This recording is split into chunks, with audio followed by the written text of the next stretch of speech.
ظاہر بات ہے کرتا پہنا ہوا ہے، ڈھیلا ڈھالا ہے، پھر بھی یہ سینے کے ابھار تو ظاہر ہو جائیں گے۔ ان پر ایک اضافی اوڑھنی سر پر سے لے کر اور اپنے اس گریبان کے اوپر بکل مار لینا، تاکہ یہ جو نسوانی حسن کا دوسرا مظہر ہے، پہلا چہرہ سب سے بڑا چہرہ۔ اب جو لوگ کہتے چہرے کا پردہ نہیں ہے تو خدا کے بندو پھر پردے کی ضرورت کیا ہے؟ نسوانی حسن اگر اس میں اٹریکشن ہے وہ کہاں ہوتا ہے سب سے بڑھ کر؟ مظہر اول کون سا ہے نسوانی حسن کا؟ چہرہ ہی تو ہے۔ اب میں ذرا شرم کے ساتھ کہہ رہا ہوں، لیکن یہ اپنی شاعری کے کچھ الفاظ آپ کو سنا رہا ہوں۔ یہ لب لعلین کہاں ہوتے ہیں؟ چہرے پر ہوتے ہیں یا کہیں اور ہوتے ہیں؟ یہ عارض گلگوں یہ کہاں ہوتے ہیں؟ چہرے پر ہوتے ہیں یا کمر میں لگے ہوتے ہیں؟ یہ چاہے زقن، تھوڑی میں اگر کچھ کھڈا پڑا ہوا ہو، چاہے زقن، یہ تعریفیں جو شاعری میں ہوتی ہیں یہ کہاں ہوتا؟ یہ مژگاں کے تیر یہ کہاں ہوتے ہیں؟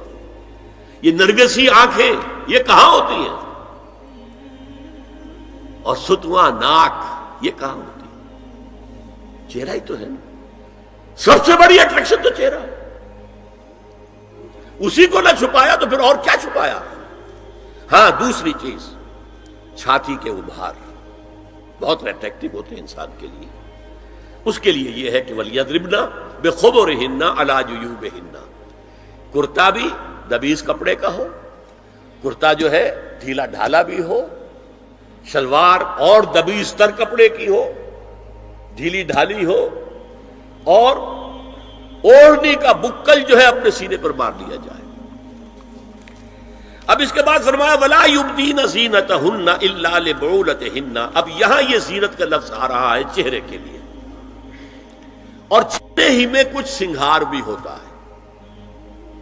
کچھ سرما لگایا ہوا ہے، فرض کیجئے کسی اور طرح کا کوئی زیور پہنا ہوا ہے، گلے میں پڑا ہے، کانوں میں بندے ہیں وغیرہ وغیرہ، یہ زینت چہرہ، اور اس کے ساتھ کوئی بناؤ سنگھار کا معاملہ جس کی کہ حضور صلی اللہ علیہ وسلم نے تلقین کی ہے۔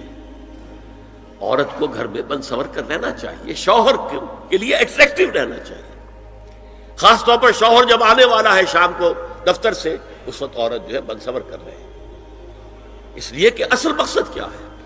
جتنی بھی انسان میں سیکشول انرجی ہے وہ مرکوز رہے شوہر اور بیوی کے درمیان۔